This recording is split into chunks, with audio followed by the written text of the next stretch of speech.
Hello അസ്സലാമു അലൈക്കും നമസ്കാരം വെൽക്കം ബാക്ക് ഐഷസ് കിച്ചണിലേക്ക് എല്ലാവർക്കും സ്വാഗതം. അപ്പോൾ ഇന്നത്തെ നമ്മുടെ ഈ ഒരു വ്ളോഗിൽ നല്ലൊരു ലഞ്ച് റെസിപ്പി ഉണ്ട്, അതുപോലെ നല്ലൊരു കിഡിലൻ ഡിന്നർ റെസിപ്പി ഉണ്ട്. ഡിന്നർ കുറച്ച് സ്പെഷ്യലാട്ടോ.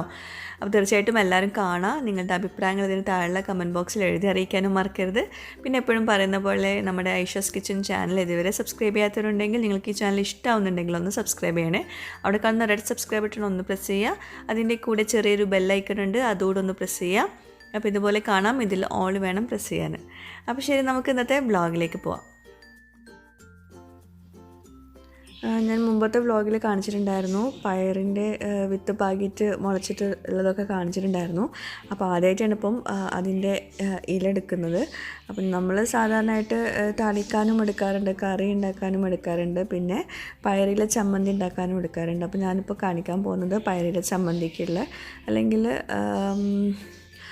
പയറിലെ തോരൻ എങ്ങനെ വയ്ക്കുക എന്നുള്ളതാണ് കാണിക്കാൻ പോകുന്നത്. ആദ്യമായിട്ടാണ് ഇപ്പോൾ ഈ ഒരു മുളച്ചതിൽ നിന്ന് നമ്മൾ ഇല എടുക്കുന്നത് കേട്ടോ. അപ്പോൾ ഇല കുറച്ച് മാത്രമേ ഉള്ളൂ. നാട്ടിലൊക്കെ ആണെങ്കിൽ ഒരുപാട് നമുക്ക് ഞങ്ങൾ ഉണ്ടാക്കാറുണ്ട് കേട്ടോ. നാട്ടിലാണെങ്കിൽ ഒരുപാടൊക്കെ പുറത്ത് മൊത്തം പയർ പാകാറുണ്ട്, ഇതുപോലെ ഇല എടുക്കാൻ വേണ്ടിയിട്ട് മാത്രം. അപ്പോൾ ഇതാ കുറച്ച് മാത്രം കിട്ടിയുള്ളൂ. അപ്പോൾ അതുകൊണ്ട് ചമ്മന്തി, പയറിലെ ചമ്മന്തി ഞാൻ മുമ്പ് ഷെയർ ചെയ്തിട്ടുണ്ടായിരുന്നു, അതിൻ്റെ ഒരു വീഡിയോ, റെസിപ്പി വീഡിയോ. അപ്പോൾ ഇതാ ഇല എടുത്തിട്ട് നന്നായിട്ട് കഴുകിയിട്ട് ഇതുപോലെ ചെറുതായിട്ടൊന്ന് അരിഞ്ഞെടുക്കാം. എൻ്റെ വീട്ടിലാണെങ്കിലും മിക്കാടെ വീട്ടിലാണെങ്കിലും ഈ ഒരു തോരൻ എല്ലാവർക്കും ഭയങ്കര ഇഷ്ടമാണ്. അപ്പോൾ അതുകൊണ്ട് തന്നെ ഒരുപാട് ഇലയൊക്കെ ഉണ്ടെങ്കിൽ നമ്മൾ ഈ ഒരു തോരൻ ഉണ്ടാക്കാറുള്ളൂ. കുറച്ച് ഇല കൊണ്ട് നമ്മൾ ഉണ്ടാക്കിയാൽ ആർക്കും ശരിക്കും പോലെ ഒന്നും കഴിക്കാനൊന്നും കിട്ടില്ല. അപ്പോൾ ഇതാ ഇല ഇതുപോലെ അരിഞ്ഞെടുത്തതിന് ശേഷം ഒന്ന് വേവിച്ചെടുക്കണം. അപ്പോൾ ഞാൻ കുറഞ്ഞ വെള്ളത്തിൽ ഇതൊന്ന് വേവിച്ചെടുക്കുന്നുണ്ട്.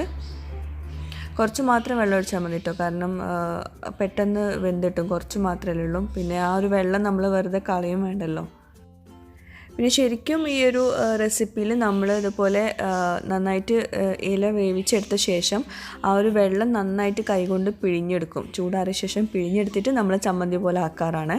അപ്പോൾ ഞാൻ അങ്ങനെ ചെയ്തിട്ടുണ്ടെങ്കിൽ നമുക്ക് ആ ഒരു ഇലയുടെ ഗുണങ്ങളൊക്കെ പോകും. അപ്പോൾ അതുകൊണ്ട് ഞാൻ വെള്ളം ഒരുപാടൊന്നും കളയുന്നില്ല. പിന്നെ ചെമ്മീൻ കറിയാണ് ഉണ്ടാക്കാൻ പോകുന്നത്. ചെമ്മീൻ കറിയുടെ റെസിപ്പി ഞാൻ മുമ്പ് ഷെയർ ചെയ്തിട്ടുണ്ടായിരുന്നു. അറിയാത്തവർക്ക് ഞാൻ അതിൻ്റെ ലിങ്ക് ഞാൻ ഡിസ്ക്രിപ്ഷൻ ബോക്സിൽ കൊടുക്കാം കേട്ടോ. അപ്പോൾ അത് ഞാനിപ്പോൾ ഡീറ്റെയിൽ ആയിട്ട് പറയുന്നില്ല. ഈ ഒരു ചെമ്മീൻ കറിയിൽ നമ്മൾ ഒരുപാട് എണ്ണ ഒന്നും ഒഴിക്കുന്നില്ല. അതുപോലെ വളരെ സിമ്പിളായിട്ട് ഉണ്ടാക്കാൻ പറ്റുന്ന, പെട്ടെന്ന് ഉണ്ടാക്കാൻ പറ്റുന്ന ഒരു ചെമ്മീൻ കറി റെസിപ്പിയാണ്. അപ്പോൾ ഇതാ നമ്മുടെ പയറിൻ്റെ ഇല നന്നായിട്ട് വെന്തിട്ടുണ്ട്.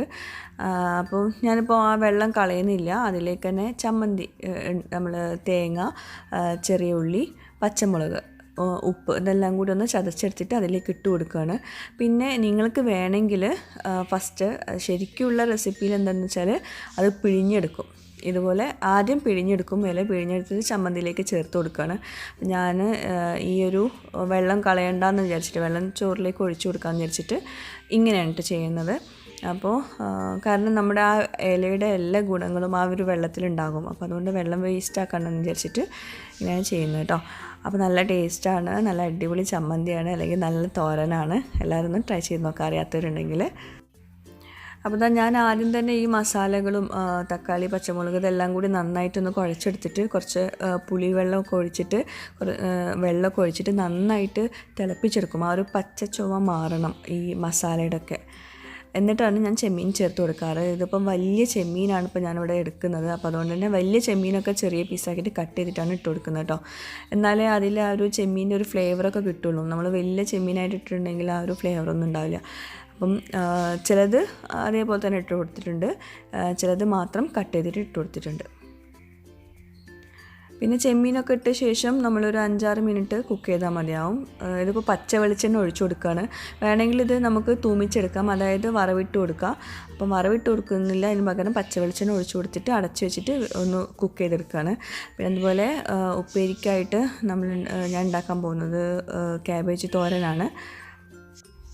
അപ്പോൾ നമ്മുടെ ചെമ്മീൻ കറി റെഡി ആയിട്ടുണ്ട്. നന്നായിട്ട് തിളച്ചിട്ട് ഒരു 5-6 മിനിറ്റ് നന്നായിട്ട് തിളച്ചിട്ടുണ്ട്. അപ്പോൾ അടച്ച് വെച്ചിട്ട് ഒരു 5-10 മിനിറ്റ് കഴിഞ്ഞിട്ട് വേണം നമ്മളത് സെർവ് ചെയ്യാൻ. ഉടനെ സെർവ് ചെയ്യുമ്പം ആ ഒരു നന്നായിട്ട് ഉപ്പും പുളിയൊന്നും പിടിക്കാത്ത പോലെ ഉണ്ടാകും. കുറച്ച് കഴിഞ്ഞിട്ട് വേണം എപ്പോഴും മീൻ മുളകിട്ടാണെങ്കിലും കറികളാണെങ്കിലും ഒക്കെ സെർവ് ചെയ്യുമ്പോൾ അതിൻ്റേതായ ഒരു ടേസ്റ്റ് ഉണ്ടാവും. അപ്പോൾ ഉച്ചത്തേക്കുള്ള ലഞ്ചിന് ഇതൊക്കെയാണ് വിഭവങ്ങൾ. പിന്നെ ചിക്കൻ ഫ്രൈ ഞാൻ രാവിലെ കുട്ടികൾക്കായിട്ട് കുറച്ച് ഉണ്ടാക്കിയിട്ടുണ്ടായിരുന്നു. അപ്പോൾ അതിൻ്റെ ബാക്കി കുറച്ചുണ്ടായിരുന്നു. അപ്പോൾ അതും കൂടി ഉണ്ടായിരുന്നു ഉച്ചത്തേക്ക്. നമ്മുടെ വീട്ടിലുണ്ടായ പച്ചക്കറികളോ അല്ലെങ്കിൽ ഇലകളൊക്കെ വെച്ചിട്ട് ഒരു തോരനോ അല്ലെങ്കിൽ കറികളൊക്കെ ഉണ്ടാക്കുമ്പോൾ ഒരു പ്രത്യേക ടേസ്റ്റ് തന്നെയാണ്. നമുക്ക് കഴിക്കാനും ഒരു പ്രത്യേക ഫീലാണ്. അപ്പോൾ ചോറൊക്കെ നേരത്തെ തന്നെ നമ്മൾ കഴിച്ചു. എന്നിട്ട് പിന്നെ ഇക്ക ഓഫീസ് വിട്ട് വന്ന പാടനെ ഒരു സ്ഥലം വരെ പോകാനുണ്ടായിരുന്നു. അപ്പോൾ അതിന് എല്ലാവരും റെഡിയായി. ഇക്ക വന്ന പാടനെ പോവണം, അല്ലെങ്കിൽ നമുക്ക് ആ ഒരു സംഭവം കിട്ടില്ല. എവിടേക്കാണെന്നുള്ളത് ഞാൻ പറയാം കേട്ടോ.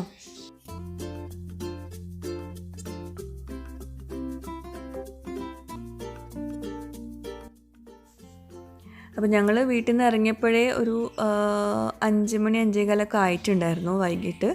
അപ്പം നമ്മളിപ്പോൾ പോകുന്നത് ഒട്ടകത്തിൻ്റെ ഇറച്ചി വാങ്ങിക്കാനാണ്. സാധാരണ ഞങ്ങൾ ഒട്ടകത്തിൻ്റെ ഇറച്ചി ലുലു, മനാമലയിൽ നെസ്റ്റോ അവിടെ നിന്നൊക്കെയാണ് വാങ്ങിക്കാറ്. ഇവിടെ ഫ്രഷ് ക്യാമൽ മീറ്റ് കിട്ടുന്ന ഒരു സ്ഥലമുണ്ട്, ഉമ്മൽ ക്വീനിലാണ്. ഉമ്മൽ ക്വീനിൽ കുറച്ചൊരു 28 കിലോമീറ്റർ ഒറ്റ ഉണ്ട്.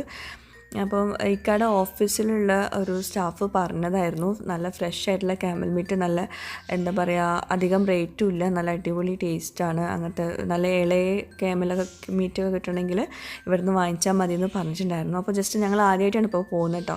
ജസ്റ്റ് ഒന്ന് വീഡിയോ എടുക്കാമെന്നും വിചാരിച്ചു. ഇവിടുത്തെ ഒരു പ്രത്യേകത എന്താണെന്ന് വെച്ചിട്ടുണ്ടെങ്കിൽ ഫ്രഷ് ആയിട്ടുള്ള അന്ന് അറുക്കുന്ന ഒട്ടകത്തിൻ്റെ ഇറച്ചിയാണ് നമുക്ക് അന്ന് തരുന്നത്. പിന്നെ അതുപോലെ നല്ല മൂത്ത ഒട്ടകത്തിൻ്റെ ഇറച്ചിക്കാണെങ്കിൽ അതുണ്ട്, അതിന് കുറച്ച് വില കുറവാണ്. എപ്പോഴും നമ്മൾ വാങ്ങിക്കുമ്പം ഇളയ ഒട്ടകത്തിൻ്റെ ഇറച്ചി വാങ്ങിക്കാൻ ശ്രദ്ധിക്കുക. എന്നാലേ അത് നമ്മൾ നാട്ടിൽ ബീഫ് വാങ്ങിക്കുന്ന പോലെ തന്നെ, എന്നാൽ അതിൻ്റേതായ ഒരു ടേസ്റ്റ് കിട്ടുള്ളൂ. അപ്പോൾ ഇവിടെ ഇളയ ഒട്ടകത്തിൻ്റെ ഇറച്ചിയും കിട്ടുന്നുണ്ട്. 21 ദിറംസെറ്റാണ് ഒരു കിലോക്ക്. നമ്മൾ പുറത്തുനിന്ന് ഷോപ്പിൽ നിന്നൊക്കെ വാങ്ങിക്കുമ്പോൾ 35 ദിറംസൊക്കെ വരുന്നുണ്ട് ഒരു കിലോക്ക്. അപ്പോൾ ഇവിടെ 21 ദിറംസാണ് ഒരു കിലോക്ക്. അപ്പോൾ നമ്മൾ 2 കിലോ വാങ്ങിച്ചിട്ടുണ്ടായിരുന്നു. പിന്നെ ഇവിടെ വെള്ളി ശനി ദിവസങ്ങൾ ഒഴികെ ബാക്കി എല്ലാ ദിവസങ്ങളിലും ഇവിടെ ഒട്ടകത്തിന് അറുക്കുന്നുണ്ട്. പക്ഷേ വെള്ളിയാഴ്ചയും ശനിയാഴ്ചയും ഇവിടെ സപ്ലൈ ഉണ്ട്. അത് വ്യാഴാഴ്ച അറുത്തത് കുറച്ച് കൂടുതൽ അറുത്തിട്ട് അവർ കോൾഡ് സ്റ്റോറേജിൽ എടുത്ത് വെക്കും അത്രേ. അപ്പോൾ ഫ്രഷ് ആയിട്ടുണ്ടാവില്ല. ബാക്കിയുള്ള ദിവസങ്ങളൊക്കെ ഫ്രഷ് ആയിട്ട് കിട്ടും. വൈകിട്ട് 8 മണി വരെയാണ് കേട്ടോ ഇവിടെ സപ്ലൈ ഉള്ളത്. പിന്നെ ഇത് കറക്റ്റ് പ്ലേസ് എവിടെയെന്ന് അറിയണമെങ്കിൽ ജസ്റ്റ് ഒന്ന് ഗൂഗിളിൽ ക്യാമൽ സ്ലോട്ടർ ഹൗസ് ഉമ്മൽ ക്വീൻ ഒന്ന് സെർച്ച് ചെയ്ത് നോക്കൂ കേട്ടോ. അപ്പോൾ കിട്ടും. നമ്മളും അങ്ങനെ നോക്കിയിട്ടാണ് പോയിട്ടുണ്ടായിരുന്നത്. അപ്പോൾ ഇതാ നമ്മൾ വീട്ടിലെത്തിയ പാടനെ വേഗം എന്താ പറയുക, അത് ഡിന്നറിനായിട്ട് ഉണ്ടാക്കാമെന്ന് വിചാരിച്ചു. ആദ്യം വിചാരിച്ച് പൊറോട്ട കൂട്ടിയിട്ട് കഴിക്കാമെന്ന്. പിന്നെ ചോറ് കുറച്ച് ബാക്കിയുണ്ടായിരുന്നു. അപ്പോൾ പിന്നെ ചോറിൻ്റെ കൂടെ ചോറും മോരുകറിയും ഈ ഒട്ടകത്തിൻ്റെ ഇറച്ചി റോസ്റ്റ് ചെയ്തതും അടിപൊളി കോമ്പിനേഷനാണ്. അപ്പോൾ അത് 1 കിലോ എടുത്ത് എല്ലോട് കൂടിയിട്ടുള്ള പീസസൊക്കെയാണ് കേട്ടോ. നല്ല ഇളയ ഇറച്ചിയാണ്. അപ്പോൾ അതുകൊണ്ട് തന്നെ പെട്ടെന്ന് റെഡിയാവും. അപ്പോൾ അതാ ഞാൻ കുക്കറിലേക്ക് ഒരു 2 സവോള കനം കുറച്ച് അരിഞ്ഞിട്ട് ഒന്ന് വഴറ്റി കൊടുക്കുന്നുണ്ട്. വെളിച്ചെണ്ണ കേട്ടോ ഒഴിച്ചിട്ടുള്ളത് കുക്കറിൽ എണ്ണ ഒഴിച്ചിട്ടാണ് വഴറ്റിയെടുക്കുന്നത്. പിന്നെ ഒരു വലിയൊരു തക്കാളി, ഒരു 1.5 കഷ്ണം ചെറിയ തക്കാളി എടുക്കുക. പിന്നെ വെളുത്തുള്ളി, പച്ചമുളക്, ഇതെല്ലാം കൂടി ഒന്ന് വഴറ്റിയെടുക്കുക. വല്ലാണ്ട് വഴണ്ട് വരേണ്ട ആവശ്യമൊന്നുമില്ല. പിന്നെ ഉപ്പ് ചേർത്ത് കൊടുക്കുക. ഈ ഒരു റെസിപ്പി ഞാൻ മുമ്പ് ഡീറ്റെയിൽ ആയിട്ട് ഷെയർ ചെയ്തിട്ടുണ്ടായിരുന്നു കേട്ടോ, ക്യാമൽ റോസ്റ്റിൻ്റെ. അപ്പോൾ അതാ മുളക് പൊടി, മഞ്ഞൾപ്പൊടി, മല്ലിപ്പൊടി ഇതൊക്കെ ആവശ്യത്തിന് ഇട്ട് കൊടുക്കുക. പിന്നെ മല്ലിപ്പൊടി കുറച്ച് അധികം ചേർത്ത് കൊടുക്കുന്നുണ്ട്. അതുപോലെ തന്നെ ബീഫിനേക്കാളും എത്രയോ ബെസ്റ്റാണ് ഒട്ടകത്തിൻ്റെ ഇറച്ചി കഴിക്കുന്നത്. കൊളസ്ട്രോൾ ലെവലൊക്കെ കുറച്ച് കുറവാണ് ഒട്ടകത്തിൻ്റെ ഇറച്ചിക്ക്. പിന്നെ നല്ലതാണ്, കുറച്ച് ഹെൽത്തിയാണ് കേട്ടോ ഒട്ടകത്തിൻ്റെ ഇറച്ചി. അതുപോലെ തന്നെ ഞാൻ ഇറച്ചി ചെറിയ പീസാക്കിയിട്ടുണ്ട് കേട്ടോ. കുറച്ച് വലിയ പീസാക്കിയിട്ടായിരുന്നു അവർ കട്ട് ചെയ്തിരുന്നത്. അപ്പം നന്നായിട്ട് കഴുകിയിട്ട് വെള്ളമൊക്കെ ഡ്രെയിൻ ചെയ്തിട്ട് ഈ ഒരു മസാലക്കൂട്ടിലേക്ക് ഇട്ട് കൊടുക്കുക. എന്നിട്ട് കുറച്ച് വെള്ളത്തിൽ വേണം ഇത് വേവിച്ചെടുക്കാൻ. ഒരുപാട് വെള്ളം ഒഴിച്ചെടുക്കണ്ട. അതിന് മുമ്പ് നമുക്ക് കുറച്ച് ഉലുവ, വലിയ ജീരകം അതും കൂടി ചേർത്ത് കൊടുക്കുക. എല്ലാം കുറേശ്ശെ മതി. അപ്പോൾ ഞാൻ കുറച്ച് വെള്ളം മാത്രം, ഒരു 1/2 കപ്പ് വെള്ളം മാത്രം ഒഴിക്കുന്നുള്ളൂ. കാരണം ആദ്യം തന്നെ കുറച്ച് വെള്ളം ഇറങ്ങി വരും. അപ്പോൾ ഇതെല്ലാം കൂടി നന്നായിട്ട് മിക്സ് ചെയ്തിട്ട് നമുക്ക് കുക്കറിൽ ഒരു 2 വിസിൽ മതിയാകും. കാരണം ഇത് ഇളയ ഇറച്ചിയാണ്. അപ്പം മൂത്ത ഇറച്ചിയാണെങ്കിൽ നമ്മളൊരു 4-5 വിസിലൊക്കെ വേണ്ടി വരും കേട്ടോ. ചിലർ ഞാൻ മുമ്പ് റെസിപ്പി ഇട്ട സമയത്ത് പലരും പറഞ്ഞിട്ടുണ്ടായിരുന്നു വെന്തിട്ടില്ല എന്ന്. അത് ഇറച്ചിയുടെ ഒരു ഇത് അനുസരിച്ചിരിക്കും. അപ്പോൾ കുക്കറിൽ അത് വെച്ച ശേഷമാണ് നമ്മൾ പുറത്ത് പോയി വന്നിട്ട് ഡ്രസ്സൊന്നും ചേഞ്ച് ചെയ്തിട്ടില്ലായിരുന്നു. അപ്പോൾ ഡ്രസ്സ് ചേഞ്ച് ചെയ്യാൻ പോകുന്നത്. അപ്പോൾ പോകുന്ന വഴിയിൽ കണ്ട സീനാണ്. അപ്പോൾ ഞാൻ ജസ്റ്റ് ഒന്ന് വീഡിയോ എടുത്തതേ ഉള്ളൂ. വന്ന പാടെ ഇരുന്നിട്ട് ഹോംവർക്ക് ചെയ്യാണ്. റീനാണെങ്കിലും റോസ് ആണെങ്കിലും ഞങ്ങൾ രണ്ടുപേരെയും നിർബന്ധിക്കാറില്ല. ഞാനും ഇക്കയും നിർബന്ധിക്കാറില്ല, പഠിക്കാനും നിർബന്ധിക്കാറില്ല, ഹോംവർക്ക് ചെയ്യാനൊന്നും നിർബന്ധിക്കാറില്ല. ചില ദിവസങ്ങൾ സ്കൂൾക്ക് പോകണ്ടെന്ന് പറഞ്ഞാൽ രണ്ടാളും കരഞ്ഞ് പിഴിഞ്ഞിട്ട് പോകാൻ വാശി പിടിക്കാറുണ്ട്. എനിക്ക് വയ്യാഞ്ഞാൽ ചില ദിവസം പറയുന്നത് പോകണ്ടെന്ന്. പക്ഷെ അവർ സമ്മതിക്കാറില്ല. അവർക്ക് സ്കൂളിലേക്ക് പോകണം, എല്ലാം അതിൻ്റേത് കറക്റ്റായിട്ട് ചെയ്യും വേണം.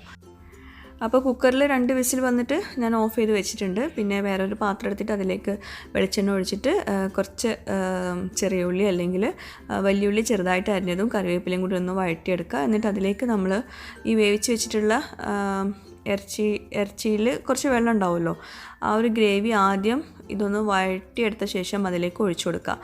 അപ്പം കാരണം നമ്മളിപ്പോൾ ഇത് 2 വിസിൽ അടിച്ചപ്പോഴേക്കും ഇറച്ചിയൊക്കെ നന്നായിട്ട് വെന്തിട്ടുണ്ട്. അപ്പം മൊത്തത്തിൽ വേണമെങ്കിൽ നിങ്ങൾക്ക് വെന്തിട്ടില്ലെങ്കിൽ ഒഴിച്ചു കൊടുക്കാം. ഇതിപ്പോൾ വെന്തിട്ടുണ്ട്. ഞാൻ ചെക്ക് ചെയ്ത് നോക്കിയപ്പം നന്നായിട്ട് വെന്തിട്ടുണ്ടായിരുന്നു. അപ്പോൾ ആദ്യം ഈ വെള്ളം ഒന്ന് നന്നായിട്ടൊന്ന് തിക്കായിട്ട് നമുക്ക് ഇട്ട് കൊടുത്താൽ മതി.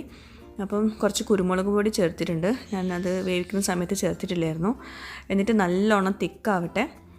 നമ്മുടെ ഇറച്ചി കണ്ടോ നന്നായിട്ട് വെന്തിട്ടുണ്ട്. 2 വിസിൽ മാത്രമേ വന്നിട്ടുള്ളൂ. അപ്പോഴേക്കും നല്ല പാകത്തിൽ വെന്തിട്ടുണ്ട്. അപ്പോൾ നമ്മുടെ ഈ ഒരു ഗ്രേവി നന്നായിട്ട് തിക്കായിട്ടുണ്ട്. നേരത്തെ നമ്മൾ ഒഴിച്ച സമയത്ത് ഭയങ്കര ലൂസായിട്ട് വെള്ളം പോലായിരുന്നു. അപ്പോൾ ഈ ഒരു തിക്കായിട്ട് വന്ന ശേഷം വേണം നമുക്ക് ഈ ഇറച്ചി ഇതിലേക്ക് ഇട്ട് കൊടുക്കാൻ കേട്ടോ, അല്ലെങ്കിൽ ഓവറായിട്ട് വെന്ത് പോവും. ഇനി ഈ ഒരു ഗ്രേവിയിൽ ഇത് ചെറിയൊരു ഫ്ലെയിമിൽ വെച്ചിട്ട് ഒന്ന് നന്നായിട്ടൊന്ന് വറ്റിച്ചെടുക്കുക. നിങ്ങൾക്ക് വേണമെങ്കിൽ ഇത് ഫ്രൈ ആക്കി എടുക്കണമെങ്കിൽ ഒരുപാട് നേരം ഇതിങ്ങനെ ചെറിയ ഫ്ലെയിമിൽ വെച്ചിട്ട് ഇങ്ങനെ ഇളക്കിക്കൊണ്ടിരുന്നാൽ മതി. അപ്പോൾ ഇത് നല്ലോണം വറ്റി വരും. നമ്മൾ കുറച്ചൊരു ഗ്രേവിയോട് കൂടിയിട്ടാണ് ഈ ഒരു റോസ്റ്റ് റെഡിയാക്കി എടുക്കുന്നത്. അപ്പോൾ ഞാൻ മുമ്പ് കാണിച്ചിട്ടുള്ള ഒട്ടകത്തിൻ്റെ ഇറച്ചിയുടെ ആ ഒരു റെസിപ്പിയിൽ നന്നായിട്ട് വറ്റിച്ചെടുത്തിട്ടുണ്ടായിരുന്നു. ഇതിപ്പോൾ ഞാൻ അത്ര വറ്റിച്ചെടുക്കുന്നില്ല. ചോറിലേക്ക് കുറച്ചൊരു ഗ്രേവിയോട് കൂടിയിട്ടാകുമ്പോഴാണ് ആ ഒരു ടേസ്റ്റ് ഉണ്ടാവുക. അപ്പോൾ നമ്മുടെ ഒട്ടകത്തിൻ്റെ ഇറച്ചി റെഡി ആയിട്ടുണ്ട്. ഇനി ഞാൻ കുറച്ച് തൈര് കറി ഉണ്ടാക്കാൻ പോവുകയാണ്. അപ്പം സാധാ തൈര് കറി ഞാൻ മുമ്പ് കാണിച്ചിട്ടുണ്ടായിരുന്നല്ലോ, തേങ്ങ അരച്ചിട്ടുള്ള തൈര് കറി. പെട്ടെന്ന് റെഡിയാക്കാൻ പറ്റുന്ന ഒരു സംഭവമാണ്, കറിയാണ്. അപ്പം അതൊന്നും ഉണ്ടാക്കുന്നുണ്ട്. അപ്പോൾ ഇതിൻ്റെ റെസിപ്പി അറിയാത്തവർ മുമ്പത്തെ വീഡിയോൻ്റെ ലിങ്ക് ഞാൻ ഷെയർ ചെയ്യാം കേട്ടോ, അതിലുണ്ട്. അപ്പോൾ തൈര് കറി റെഡി ആയിട്ടുണ്ട്. പിന്നെ കുറച്ച് ക്യാബേജും കൂടി ഉണ്ടാക്കുന്നുണ്ട്. ചോറിലേക്കാണ് കേട്ടോ, നമ്മൾ രാത്രി ഇന്ന് ചോറാണ് കഴിക്കാൻ പോകുന്നത്. അപ്പോൾ ചോറിൻ്റെ കൂടെയാണ് ഇതൊക്കെ കഴിക്കാൻ പോകുന്നത്. ഈ ചോറും പുളിങ്കറിയും ക്യാബേജും പിന്നെ ബീഫാണെങ്കിൽ ബീഫ് റോസ്റ്റ്, അല്ലെങ്കിൽ ഇപ്പം ഒട്ടകത്തിൻ്റെ റോസ്റ്റ്, അത് ഭയങ്കര ഒരു കോമ്പിനേഷനാണ്. ഒരു പപ്പടം കൂടി വേണമായിരുന്നു. പപ്പടം ഇല്ലാത്തതുകൊണ്ട് ഞാനിപ്പോൾ അത് വെക്കുന്നില്ല, അതിനെ പറ്റിയിട്ട് പറയുന്നില്ല. പപ്പടം കൂടി ഉണ്ടെങ്കിൽ ഒരു കിടിലൻ കോമ്പിനേഷനാണത്. എല്ലാവർക്കും ഇഷ്ടപ്പെട്ടൊരു കോമ്പിനേഷനാകും.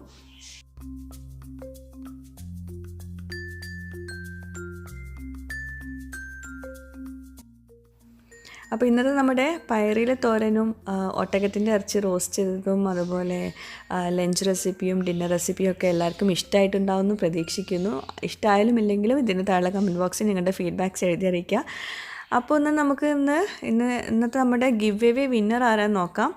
അപ്പം ഇന്ന് ആണ് നമ്മുടെ ലാസ്റ്റ് ഗിവ് എവേ വരുന്നത്. അപ്പോൾ ഇന്നത്തെ വീഡിയോയുടെ താഴെ നിങ്ങൾ എന്താ ചെയ്യേണ്ടതെന്ന് വെച്ചാൽ AKAA സ്പേസ് നിങ്ങളുടെ പേരും അഡ്രസ്സല്ല വീട്ടുപേര് എഴുതിയിട്ട് കമൻറ്റിലിടുക കേട്ടോ. AKAA സ്പേസ് നിങ്ങളുടെ പേരും വീട്ടുപേരും ടൈപ്പ് ചെയ്യുക. അപ്പോൾ നമുക്ക് ഇന്നത്തെ വിന്നർ ആരാന്ന് നോക്കാം. കഴിഞ്ഞ ദിവസത്തെ വീഡിയോ നിന്നാണ് നമ്മൾ ആ ഒരു വിന്നറെ സെലക്ട് ചെയ്യാൻ പോകുന്നത്. അപ്പോൾ ഇത്രയും കമൻസ് ഉണ്ട്. അതിൽ നമ്മൾ പറഞ്ഞിട്ടുണ്ടായിരുന്നത് ആമീസ് അബായ സ്പേസ് നിങ്ങളുടെ പേര് എന്നായിരുന്നു. ഇന്നത്തെ വീഡിയോയിൽ നിങ്ങൾ AKAA സ്പേസ് നിങ്ങളുടെ പേര് കൂടെ നിങ്ങളുടെ വീട്ടുപേരോ ഹസ്ബൻഡിൻ്റെ പേരോ എന്തെങ്കിലും ടൈപ്പ് ചെയ്യുക കേട്ടോ. അപ്പോൾ ഞാൻ ആ ഒരു വീഡിയോയുടെ ലിങ്ക് കോപ്പി ചെയ്തിട്ടുണ്ട്. കമൻറ്റ് പിക്കർ വെച്ചിട്ടാണ് നമ്മൾ വിന്നറിനെ സെലക്ട് ചെയ്യാൻ പോകുന്നത്. അപ്പം ഡ്യൂപ്ലിക്കേറ്റ് യൂസേഴ്സിനെ ഫിൽറ്റർ ചെയ്യുന്നുണ്ട്. അപ്പോൾ നമുക്കിനി ഗിവ് എവേയിൽ പാർട്ടിസിപ്പേറ്റ് ചെയ്ത് എത്ര പേരുണ്ടെന്ന് നോക്കാം. അപ്പോൾ ഞാനിപ്പോൾ ഇവിടെ ആമി സബായ എന്ന് ടൈപ്പ് ചെയ്യാൻ പോവാണ്. ആ ഒരു കമൻ്റായിരുന്നു നമ്മൾ കൊടുക്കാൻ പറഞ്ഞിരുന്നത്. പിന്നെ അതുപോലെ ഒരു വിന്നറെ നമ്മൾ അനൗൺസ് ചെയ്തത് ഇതുവരെ അവർ റിപ്പോർട്ട് ചെയ്തിട്ടില്ല. അപ്പോൾ അതുകൊണ്ട് ഇനി റിപ്പോർട്ട് ചെയ്തിട്ട് കാര്യമില്ല. അപ്പോൾ ഞാൻ ഒരാളെയും കൂടി അവർക്ക് പകരം എടുക്കാൻ പോവുകയാണ്. അത് എടുക്കുന്നത് ദുബായ് വ്ളോഗ് എന്ന് പറഞ്ഞിട്ടുള്ള ആ ഒരു വീഡിയോ ഒന്നും കേട്ടോ. അതായത് ഇന്നലത്തെ വ്ളോഗ്, ഇന്നത്തെ വീഡിയോയുടെ തൊട്ട് മുമ്പുള്ള വ്ളോഗ്, ദുബായ് വ്ളോഗ്, ആ ഒരു വീഡിയോ നിന്നാണ് നമ്മൾ ആ ഒരു വിന്നറെ സെലക്ട് ചെയ്യാൻ പോകുന്നത്. അപ്പോൾ ഇതുവരെ കമൻറ്റ് ചെയ്യാത്തവർ വീണ്ടും വേണമെങ്കിൽ അതിലൊന്നുകൂടെ കമൻറ്റ് ചെയ്യാം. ഞാൻ നാളെ രാവിലെ ആയിരിക്കും ആ ഒരു വിന്നറെ സെലക്ട് ചെയ്യുന്നത് കേട്ടോ. അപ്പോൾ നമുക്ക് ഇനി ആ ഒരു ലക്കിസ്റ്റ് പേഴ്സൺ ആരാന്ന് നോക്കാം. 3730 പേരാണ് കറക്റ്റായിട്ട് ഗിവ് എവേയിൽ പാർട്ടിസിപ്പേറ്റ് ചെയ്തിട്ടുള്ളത്. അതിൽ നിന്ന് നമുക്ക് ഒരാളെ സെലക്ട് ചെയ്യാം. അപ്പോൾ യച്ചൂസ് ആണ് ഇന്നത്തെ വിന്നർ.